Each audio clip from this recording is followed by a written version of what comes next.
Greetings, campers, and welcome back to another video with me, Gibby, and my boy Ian here. We are here to discuss some of the boogeymen decks that have emerged from Set 7 in Disney's Lorcana, and a couple decks that we think that you could play that might beat some of those decks and help you compete if you don't plan on playing some of the top meta lists so far. So before we get into our own meta list, what we're going to do is we're going to break down what we're calling the Big Four, the boogeymen decks that seem to be what some of the top players have found so far, and then we will go into our list. So Ian, take us away. Let's go through some of the boogeymen decks.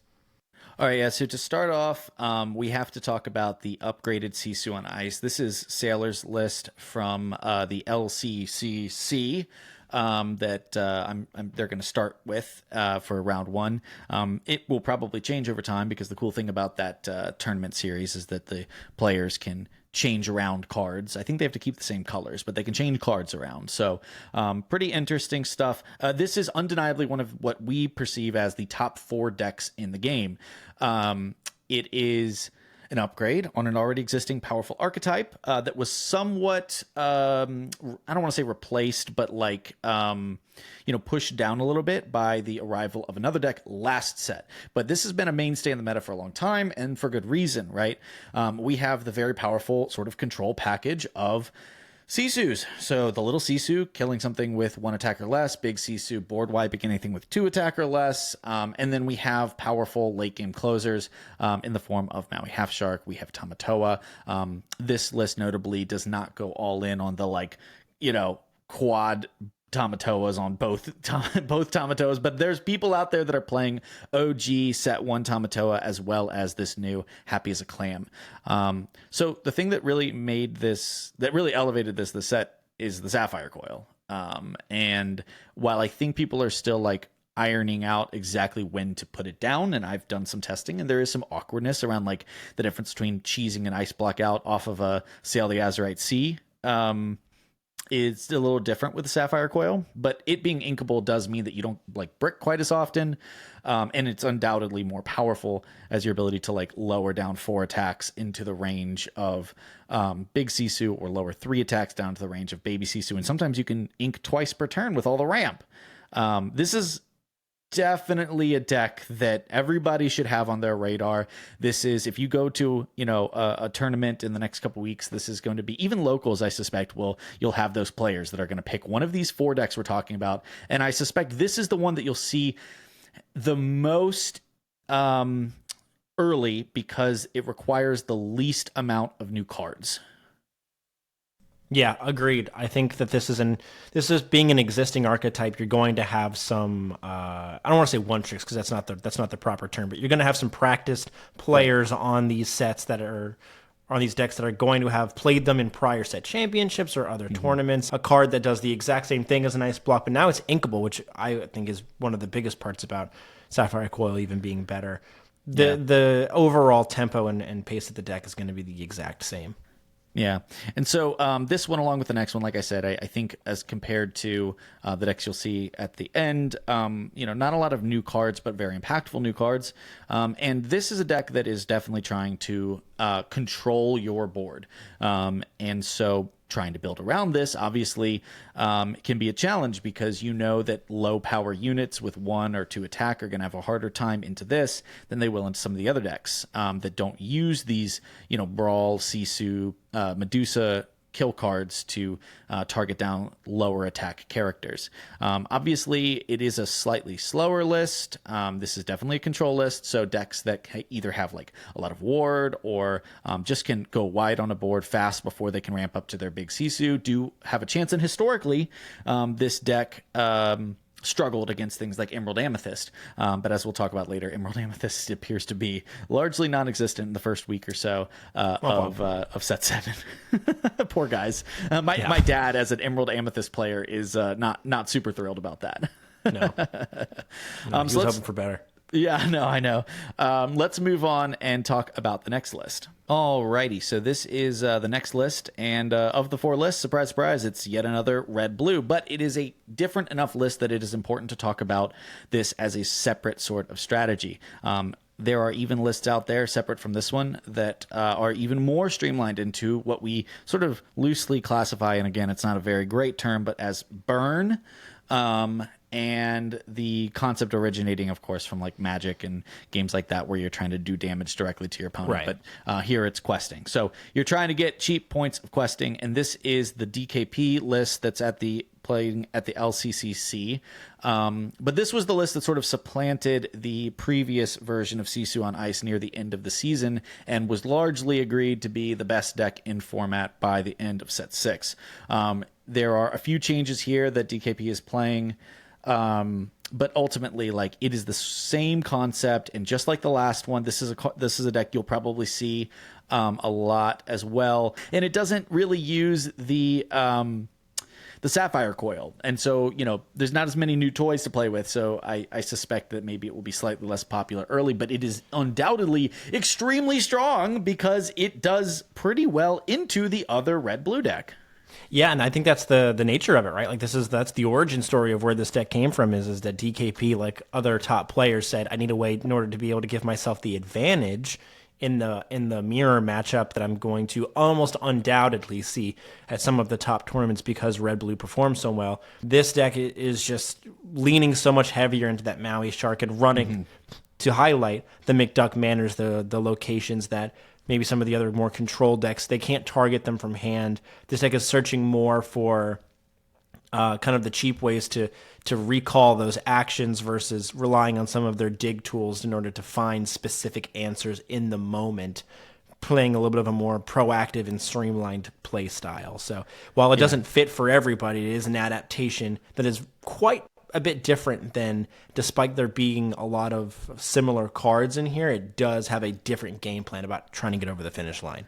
Yeah, and you definitely have to play around different things, right? So playing against this, you always have to be worried about that super goof, like on turn 4. So like turning something, like if you're turning a Chernobog's followers to the right, and you're thinking you're not going to pop it. If they're on 3 ink going into 4 ink, you should probably pop it, right? Because they always have that ability to like slam the super goof, clear it, live, gain 2 lore, and then that super goof is going to sit around and be able to sing how far I'll go on the following turn, or even potentially like group sing or sing together a Pirate's Life with a Tipo that's lingering around. So like between the ability for this deck to go like, ramp on 2 into super goof, into Maui, the other Maui, it's got like these really sticky units that are going to be able to rush and challenge for the board early, and I think that's partly because they don't have that big Sisu to like board wipe. So instead, you have to kind of figure out when you're seeing a red blue opponent which version they are leaning more into. Are they, if you see a super goof inked, like, okay, that's a really big indicator, right? I think most lists are running some count of Pirate's Life. Anyways, Bane of my existence, man. I know it's tough, but also like how, like, this build tends to really max out both of the Mauis. It maxes out the Be Prepareds, whereas the other lists are cutting some of the Be Prepared because they've got that covered with the Sisu. So it is a different enough list, and the McDuck Manors can be a real challenge for certain decks to even be able to touch. This is like the tough thing, like. For decks that are more like combo focused, like the green blue decks and the green steel decks, like being able to efficiently deal with locations can sometimes be a challenge if you aren't packing specific tools for them in your deck. So this is another of those top decks, and one that you have to both play around but also build slightly differently if you're going to have a favorable matchup into it. All right, so here is the Sapphire-steel aggro deck. There's a lot of creators that are building versions of this, and there are a few different variants. I really like Artabax's list, just throwing that out there as well. But this is Harlan Sweet, which I feel like is the credited with the origination of this archetype last set, and is a Sapphire-steel expert, so I feel like we had to credit him here. Yeah, for sure. But this is unique in that of the 4 decks we're going to show, this is the only one that is an aggressive strategy. The rest are control decks or control combo decks, and this one is actually trying to play to the board. and really wrestle that away from the opponent with some powerful tempo tools. So Gibby, sort of, break down this list. And this existed, by the way, last set, but it was nowhere near as good because of one particularly difficult inventor. Yeah, this is a lot more of an aggressive deck. It's similar in tempo to the Amber-steel deck that emerged, more commonly called Diggy Diggy Hole, from last set. In a different way, it has a lot of the same units to it, so it's looking for dock in order to kind of refill its hand. It's playing multiple units out on the board, probably around turn 5 or turn 6. Between the Smees and the John Silvers and the Petes and the Plutos, those cards all being the same removal package, and Let the Storm Rage On and Strength of a Raging Fire. What this deck does have that the other deck didn't have is now this one really good early drop being Bell. So being able to drop a Popsicle and then immediately banish that Popsicle to play Bell on one. The Popsicle is still drawing you a card. The Force Sphere is still drawing you a card. So you've basically just played a 3/3 on turn 1 and not really lost any cards in your hand or lost any tempo. That's fantastic. Because what that does, it's similar and comparable to the Cinderella Ballroom sensation, in which now you can sing 3-cost songs on turn 2. The only difference is Bell is a much bigger and sturdier body, right, to be able to turn sideways and assume or hope that it will live to the following turn. So this is a meta defining card, and I think a lot of people saw it coming too. They were just like, they started doing the math in their head of like, I can get this out on turn 1. How is that? Yeah. How is that right? It's sort of like there's no other card in the game like that. It sort of broke the community channels in Lorcana when it was previewed for very good reason. And this is the deck that I think takes advantage of it perhaps the most. Yeah. Because being able to follow up a turn 1 Bell with singing a Storm Rage to kill their turn 1 or turn 2 play if it's got 2 health, or dropping multiple units on board, or being able to follow with like a Calhoun, right, or a Smee, another big body. Alice protects herself. That's a tool that the Amber-steel version doesn't have, and also be able to help push that lore gain. I mean, this is a fast deck after all. That McDuck Manor being able to drop on 4 and having such a high defense at 9 does quest pretty efficiently, and you're going to have to make a choice. Yeah. Do you want to start removing units from the board by establishing your own units and focusing your damage on there? Okay, well, then the McDuck Manor is probably going to get a couple triggers off, at least. And can you afford to do that with the other units that you're going to be playing later on? Like, if you've got a Maui, the 5-cost 6/5 rush Maui in hand, okay, well, maybe then, you are worth clearing a couple of units or two, and then you can use that Maui on a further turn to clear the McDuck Manor. But unless you're running that specifically, it's going to be very difficult to remove those locations and keep up on board where you just don't lose altogether. You just don't fall so far behind. Yeah.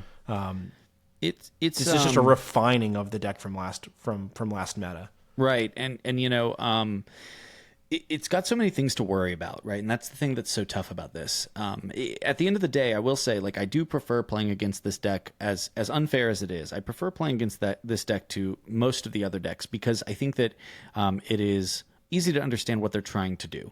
At the end of the day, it is an aggressive strategy. It's a tempo aggro deck, right? Like, it is trying to put a lot of pressure on with sticky units, remove your stuff in tactical trades when it is able to, make challenges, and the rest of the time it is questing its way up the charts. And so, and Steel's aggro cards are great because they are so resilient, and they have the disruption in the form of Pete. But when paired uniquely with blue, not just the Inventor Bell, but I think one of the things that, like, playing against this, the Cogsworth is just brutal for especially like Amethyst strategies that are trying to, like, play down crabs and foxes and things like that. You have to be very aware of the ability for Cogsworth to just come down and sit on the board, making your Fox no longer able to clear an Alice in one hit, right? You can no longer buff a Diablo with a crab and hit into a dock, right? Like, it can be very challenging, and these Cogsworth are really proving to be difficult when playing around this. But, of course, like anything, the real challenge with this, and you'll see similar things with the next list, is how do you play anything on turn 1 or even turn 2 that does not immediately get invalidated by a highly consistent bell on 1 singing a removal song? And that's what we have to try to figure out. Okay, so this is sort of the talk of the town after this weekend. This got previewed pretty heavily, and we got to see what Solitaire Lorcana looks like. And this Oswald deck, by the way, I basically just cloned this, and, this is Zan's list, and I think this is the same list that he's also playing in the LCCC, so I went ahead and pulled that for consistency of the video. But this is probably the, most combo control deck we've seen yet. Oswald, with all of the ability for this deck to both recur items, benefit from having multiple items, and just potentially cheat Lucky Dimes into play, is gross. It's gross. You have Bell to cover the early game, so you won't get completely run over by an aggressive deck, and that's all this deck needed. Actually, that's kind of all this deck needed. The problem previously was that Oswald's on curve were just not very effective. Now you can kind of bell on 1. You can potentially you can drop a Oswald if you don't expect it to be killed right away, but you can also Tipo. You can play down a certain amount of items, and once you get to 4 items, you can reclaim the board by cheating Scrooge McDuck into play for free, who then gets to find more items, right? And so you are commonly seeing games end with 10 items on the board, and you're seeing free Lucky Dimes entering play off of Oswald, which has about a 30% chance to hit. I think this is 19 items, so that's about a third of the deck is items. And yeah, so you're looking at a 32%.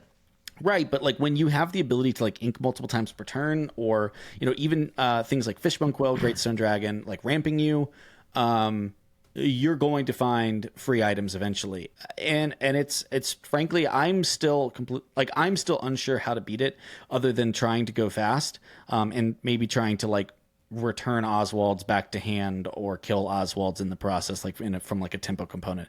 This is the deck that of the 4 decks, I am the least confident in, mostly because I haven't gotten any testing against it outside of the last day, and that's the handful of people that I've played on the testing website that shall not be named. So Gibby, give me your first impressions. I mean, this is sort of a trending deck. I'm sure there's going to be a lot of people showing up to league with it. Now, granted, it's also redonkulously expensive and gatekeepingly expensive. Yeah. But give me your impressions here, and are there any weaknesses to this? Discard is one of the archetypes I do think you might be able to get. You might be able to discard their hand faster than they can get to their card draw engines, especially since a really popular combo in color is Emerald-steel. There are several cards within Steel that are very efficient with removing items, whether it's a unit like Benja, or you have even some actions that allow you to discard items if you're not playing any of your own. I'm playing something like an Avalanche, or what is the other one I'm thinking of? Not Avalanche, but the Finding My Platinum. I mean, that's a pretty common one that people are like, I'm afraid of items, I'm gonna put this in my deck and sing it and just destroy everything. Heck, even the list we showed a second ago, I'm pretty sure that had benches in it. Because this deck, more than any of the others, is going to have things sitting on board that aren't just a Popsicle or Fortisphere that's immediately getting cashed in. This is going to have Quills and Workshops and Dimes even. I mean, gosh, if you can snipe a Dime off the board, that's the only way you're going to survive. Yeah, I do agree as well, disruption cards, and even things potentially the Gantu or the Pete. Let's go ahead and move off of this, though, before we spiral too far into the depths of despair. And let's look at some of the decks that you and I and Lindsay are testing to see if we can actually survive in the meta without playing one of these top 4 blue decks. Okay, so this is not something totally original. Emerald Steel has existed. I am not historically an Emerald Steel player. but I might have to be after the set. I've been playing a lot of Emerald Steel, trying to figure it out and feel out if it actually has game in, into these Sapphire decks, especially the 3 slower ones, right? So the DKP list, the CC on Ice, and the Oswald list. So far, it has felt pretty viable. But like any of these Emerald Steel lists, and I think, one, it can be very challenging to play, like at a high level. And 2, it's definitely very high roll, low roll dependent. But I think that like this list having the 6-drop Pete, there are many times when I kind of wish I had a 4th one in there. It's extremely impactful for being able to like trade into a 6-drop Tamatoa. Obviously having the ability to shut off the songs once it's exerted is pretty nice. And so this list of mine, I'm sort of doing the morph thing. I do think that there are genuinely viable variants that cut the morph and the beast for other things. Cards I wish could be in here are like Muses to potentially like bounce Oswald back to hand. I think that there are times too when I wish I could run more copies of Hidden Cove. There's also times when I'm not sure Hidden Cove should even be in the deck. It's definitely not a card that you want to play on 1 because a Bell will hit into it twice and kill it before you can ever move something to it. So it's really now only good if you're playing it and then immediately moving something to it. But having it in the deck to potentially get the, Diablo God roll is still worth it in my mind. But I could totally see like cutting the Hidden Coves and just accepting defeat at the hands of Bell. Like if the Bell gets the song off, darn. The thing that's both great about it, but also tough about it is the discard component, because there's like almost not quite enough discard to consistently rely on being able to take a discard approach, right? Yeah. And you can't always get discard when you need it. There are so many games that get into these like top deck grind fests because like either I'm killing their stuff off, especially against Sapphire-steel, like I'm killing their stuff off and getting their hand down to 0, but they still have 1 or 2 things left. And maybe I've got like an Ursula left or something like that. And if I can't find, the right thing at the right time, right? Like, okay, they've got units. I need removal, not discard if they have an empty hand. And so you'll get this place where like, okay, once they have an empty hand, if I start drawing discard, crap, like I can't use it, and vice versa, right? Like if I have if I have a Prince John out, but no discard to capitalize on it, crap, there's this Prince John is doing nothing for me. So the thing that I don't like about this deck, and the reason I have avoided playing it to tournaments before, is the very nature of it is extremely powerful when you have all of the 2-card combos overlapping, but when the 2-card combos are over here, and you're drawing the wrong half of your deck at the wrong part of the game, it can be extremely disappointing to play. Yeah, what I loved about the version I played, I'll say a couple sets ago, and maybe kind of a blast from the past, and then where we are now, what made it a little bit more consistent back then is it was a little bit more like the non-inclusion of Diablo, both versions and Hidden Cove. What was that was more solid board units. It was units on board that even if you weren't immediately discarding, okay, well, what were you doing? You were establishing a threat on board that slowed your opponent's game plan down or allowed you to continue questing. So it was a different, like, alternative game plan from some of the... If you weren't discarding, you were at least establishing something useful on board. But it's like a glass cannon kind of build where it's, okay, the high roll potential and why Diablo is in there, because you can just completely shut your opponent out.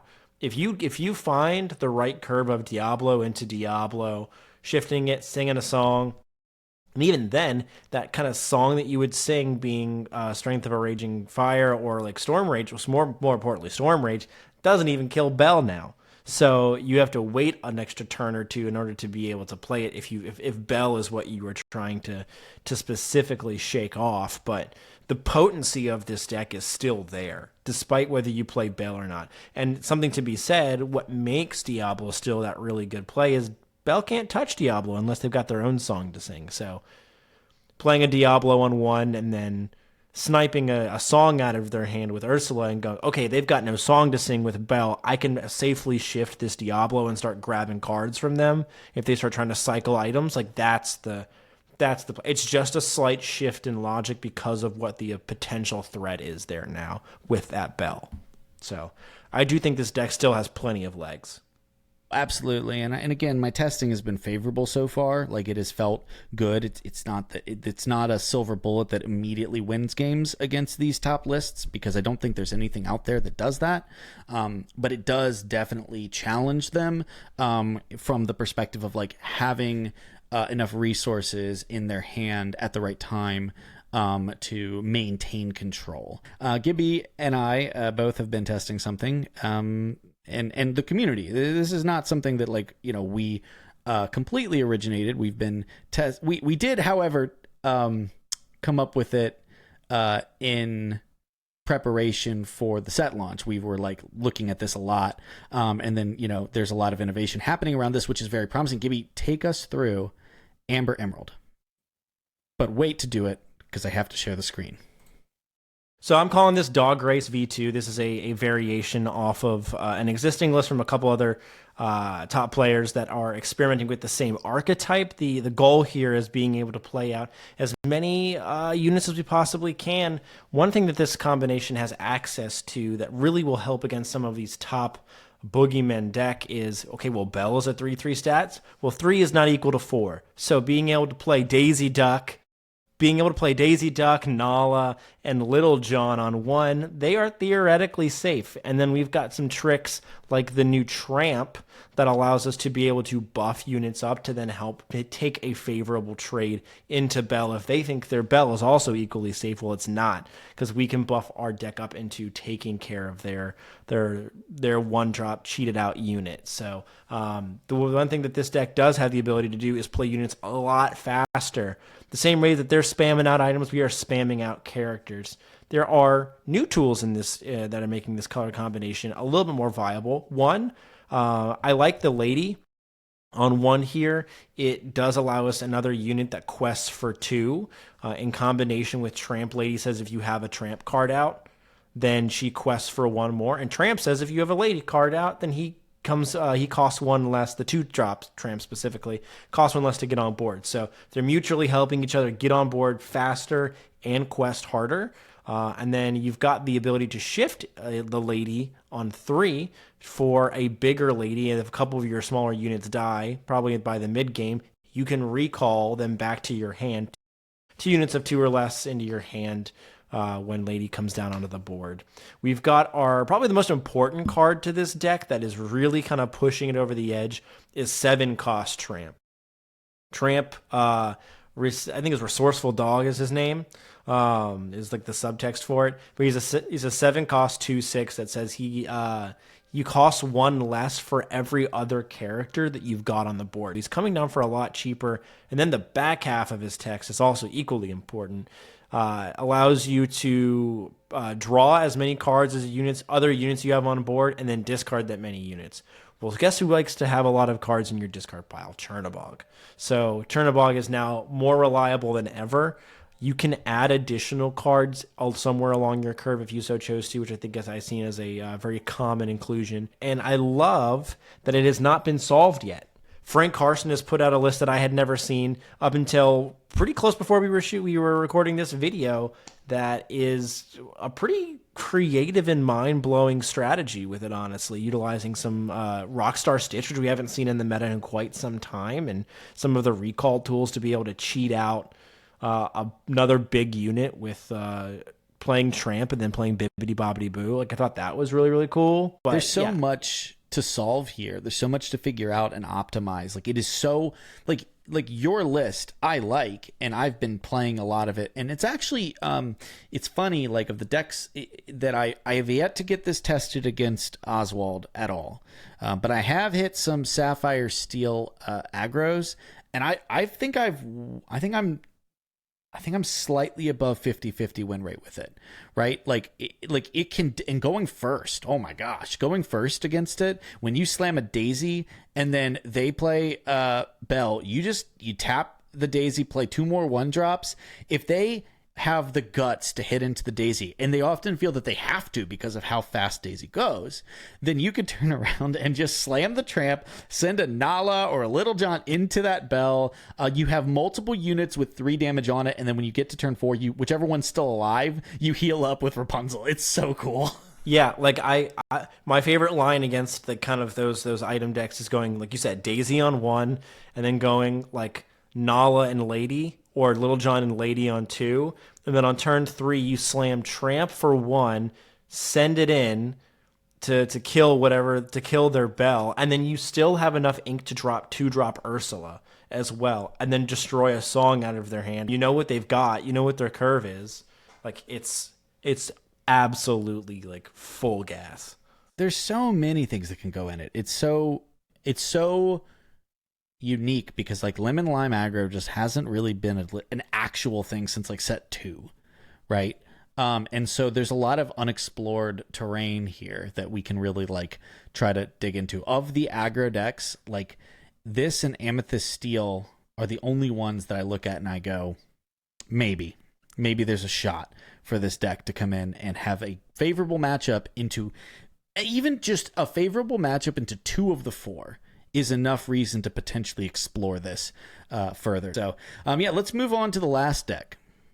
All right, so I'm representing Lindsay a little bit here because this is Lindsay's pride and joy, which is Blurple. It's interesting. I think that there is not a lot of discourse going around out there about Blurple at the moment, and I can understand it. I think Blurple did not get any new playable cards that really make any impact in the matchups that we're trying to target. It's a pretty solved deck, but I will say, as far as the blue decks go, one of the big problems is they get their resources, they get ahead on ink on you, and then use that to buy themselves time. Well, if you can't beat them, join them. This is an Amethyst deck that actually can ramp. It's funny because the whiplash of playing like Ruby Amethyst in this meta to then playing Blurple and realizing, holy crap, even just like accelerating 1 turn massively improves your matchups into these top decks and your ability to like, okay, I ramped on 2, and now I will be in a place where I can get an Elsa down in time to potentially take out an Oswald, or I can get a Fox down to take out an Alice, right? There's just enough there. Obviously, Lindsay could probably articulate better than myself, but this is one of the lists we've been testing, and I think the key thing is that you've got about like 3 to 5 slots that can be teched in all sorts of different ways. So right now we're messing with Kuzco and a Let It Go. This has been my take. Just that there's so many McDuck Manors running around. 3 of the 4 Boogeyman decks are on the McDuck Manors. And this deck does have inherently great tools to deal with it, right? You have so much rush in the form of, Foxes and Elsas. You can buff things with crabs. You can usually build out, enough of a board that when they play the manor, you have an instant response to it. Or if they're smart and realize you probably have a crab sitting in hand, they might just ink the manor and play something else.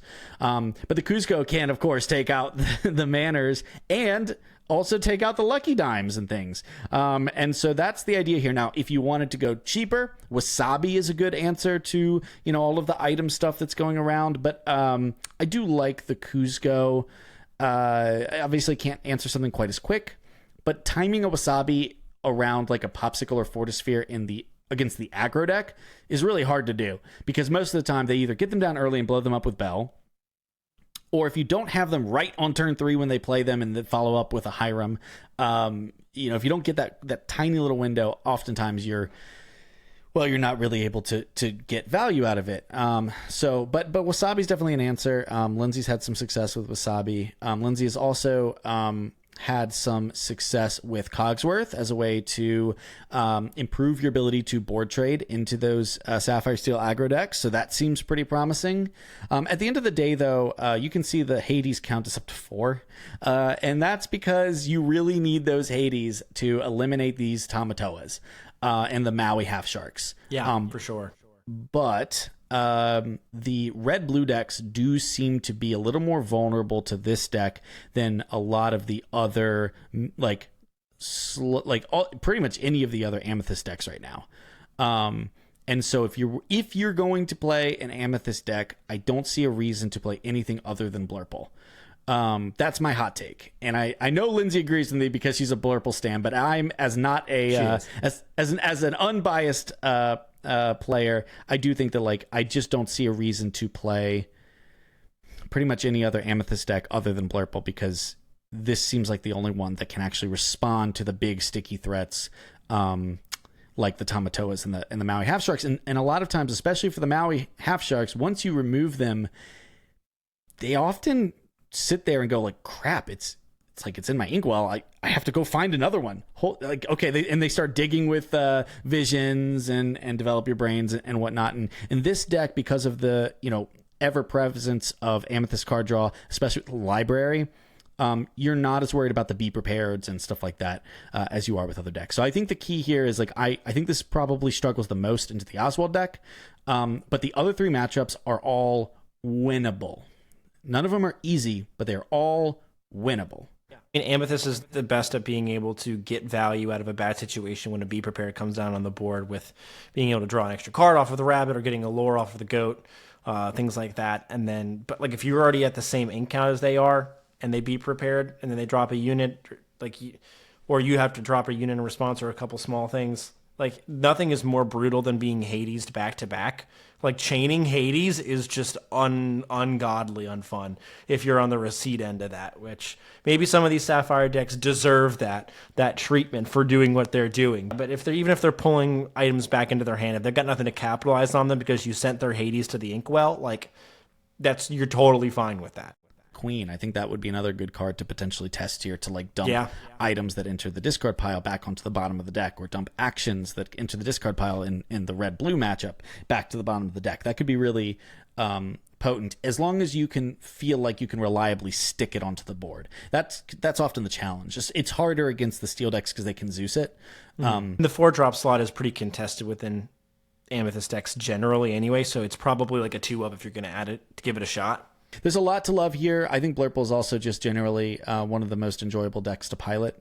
Lindsay is just, I can't tell you the amount of games that she has grinded on Blurple this season, last season. And honestly, her win rate is still, pretty high. So I think that there's definitely something here. I think people are underrating it. I don't think it can beat every top deck in the meta, but it definitely can beat 2 or 3 of them with relative reliability if you're a good player. So, these are the decks we've been testing. There are other decks, I'm sure, that people are cooking that might have a chance to solve the meta. We are not claiming that these are instantly ready for you to go and win a top tournament. If you want to win a tournament right now in the first couple weeks, you're probably best off playing one of the top 4 decks we previewed earlier. But if you're stubborn like us, you might want to try one of these 3 decks. And if you are trying it and you are testing it and you see something either in our list that you like, or have an idea for something from another list that you think we should include, let us know down in the comments below. Anyways, thank you all so much for watching. We really appreciate it. Be sure to like and subscribe if you want to see more Lorcana content. We will see you on the next one.